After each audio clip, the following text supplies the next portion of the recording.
Bonjour, attention, je ne vais pas dire la vérité, je vais simplement proposer mon témoignage sincère d'être humain, parce que la vérité n'est pas conceptuelle, donc je ne peux pas l'exprimer avec des mots, c'est ça que je veux dire par là. Le sujet aujourd'hui, c'est vieillir, la vieillesse.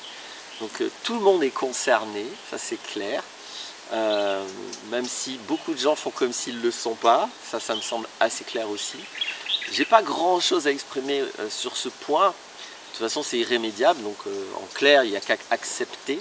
Si j'ai fait une vidéo avant sur le lâcher prise et la volonté, si vous ne voulez pas vieillir, le mieux c'est de l'accepter. Alors après, ma proposition là-dessus, c'est de faire une distinction. Voilà, ça fait 17 ans que j'aide les gens, c'est souvent une question qui revient, la difficulté à vieillir, surtout avec les conséquences. Et ce qui s'est avéré très clair dans les échanges que j'ai eus par rapport à ça, c'est l'importance d'avoir conscience que le corps vieillit, l'esprit ne vieillit pas. Donc on est un corps et un esprit.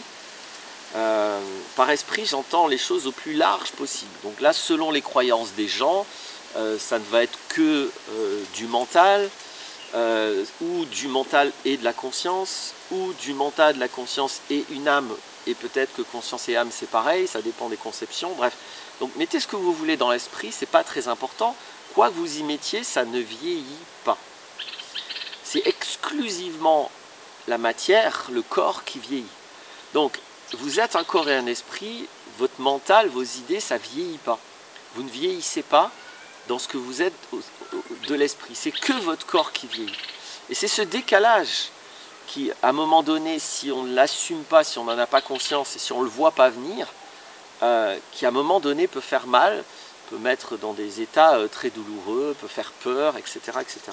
Donc c'est clair, le corps vieillit, le corps vieillira et mourra. Ça c'est certain.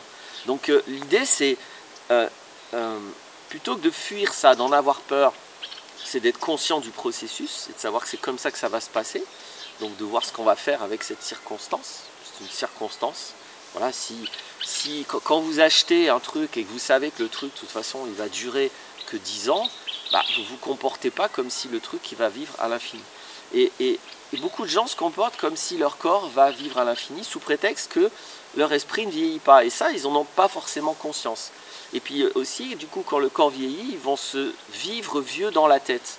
Ce qui est une grave erreur, parce que jusqu'à votre dernier souffle de vie, votre esprit, il est comment je peux dire, il est intemporel. C'est pas qu'il est vieux, c'est pas qu'il est jeune. Il est hors du temps. L'esprit n'est pas pris dans le temps, parce qu'il n'est pas pris dans la matière. L'esprit, c'est abstrait. Donc c'est la matière qui vieillit, c'est pas l'esprit. Donc je sais pas, peut-être vous dire, oui, bon, et alors, qu'est-ce qu'on s'en fout, on vieillit quand même. Eh ben non, justement, on vieillit pas quand même. C'est le corps qui vieillit.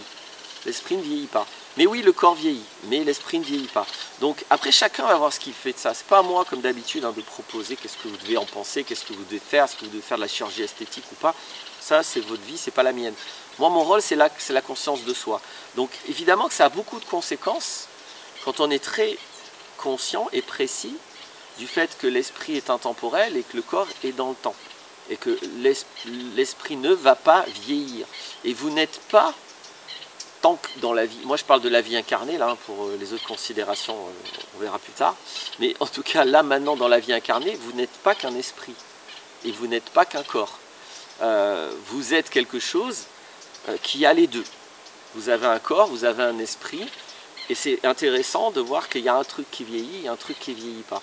Et donc, c'est important de ne pas les associer. Pas avec des conceptions, ou peut-être, vous faites ce que vous voulez, mais là moi, j'essaye même pas de m'appuyer sur des croyances ou des conceptions spirituelles, non, juste sur la conscience de base. Quoi qu'on pense de la vie après la mort du corps, quoi qu'on pense sur l'esprit, l'âme, blablabla, dans tous les cas, il y a cette différence entre la matière qui vieillit et l'esprit qui ne vieillit pas. Et donc là, c'est très important de dissocier sur ce plan-là, pas dans l'absolu, mais de dissocier ces choses. J'ai la particularité d'être quelque chose qui contient une partie qui vieillit et une partie qui ne vieillit pas. Donc c'est important que la partie qui vieillit, le corps, ne perturbe pas celle qui ne vieillit pas, et ne lui fait pas croire qu'elle vieillit, parce que elle ne vieillit pas. Donc il ne faut pas que parce que mon corps vieillit, mon esprit vieillisse. Ce serait dommage, parce que c'est l'amalgame que je ferai entre mon corps et mon esprit qui va faire vieillir mon esprit sous le seul prétexte que mon corps vieillit. C'est dommage, parce que j'ai l'aptitude de ne pas vieillir sur le plan de l'esprit. Donc c'est dommage de laisser mon esprit vieillir avec le corps. C'est très dommage. Dans l'autre sens, c'est dommage aussi, toujours en procédant du même amalgame, que si mon esprit ne vieillit pas, du coup ça me fasse à un moment donné juger et être dégoûté par mon corps, voire le rejeter. Le véhicule, il est plus beau et jeune. Ah ben, c'est moche, je vieillis, mon corps, je le déteste maintenant. C'est dommage, parce que là, c'est l'esprit qui, lui, ne vieillissant pas, finit par rejeter la partie de l'être qui vieillit. Chacun ses mots sur l'être, mais bon. Et donc là aussi, l'amalgame va créer un autre problème, c'est que je peux rejeter mon corps vieillissant, ce qui ça ne représente pas beaucoup de gratitude, parce que le corps, il vous a servi pendant longtemps, puis quand il ne vous sert plus très bien, vous le rejetez, c'est dommage. À vous de voir, hein, mais c'est de la relation entre vous et vous, donc autant qu'elle soit bienveillante et un petit peu consciencieuse, parce que c'est la vie, le corps vieillit. Donc c'est dommage que sous prétexte que l'esprit ne vieillisse pas, eh bien ça parasite la relation qu'on a au corps qui lui vieillit. Voilà, donc l'amalgame a des conséquences dans les deux sens, peut faire vieillir l'esprit ou peut faire rejeter le corps, et les deux en même temps éventuellement. Par contre, être conscient de la différence va créer une harmonie. Il y a plein d'harmonies possibles. Voyez comment vous allez construire votre vie avec une partie de ce que vous êtes en tant qu'individu incarné qui vieillit et une partie qui ne vieillit pas. C'est cool. Vous n'êtes pas qu'un être qui vieillit. Vous êtes les deux. Vous êtes et quelque chose qui vieillit et quelque chose qui ne vieillit pas. J'insiste, en tant que vie incarnée. Pour le reste, c'est pas que j'y crois ou j'y crois pas, c'est que je ne veux pas en parler parce que on se baserait sur des croyances. Ce que je vous dis là se base sur de la conscience pure, c'est-à-dire vous pouvez observer ce que je suis en train de dire moi-même. Et si vous laissez votre mental renier un des éléments que je viens de dire, vous êtes en déni de ce qu'est l'expérience humaine, qui inclut, j'insiste lourdement, une partie qui vieillit, une partie qui ne vieillit pas. Voilà ce que je voulais dire sur la vieillesse. Qui est donc un mot spécial, hein, parce que quand on parle de vieillesse, de vieillir, etc., et du coup, quelque part, c'est pas très juste, parce que ça ne concerne que le corps. Et là, quand on raisonne comme ça, on élude l'esprit. Et puis les gens qui se fantasment toujours jeunes, etc., qui font genre qui sont dans le déni de leur corps, ou des...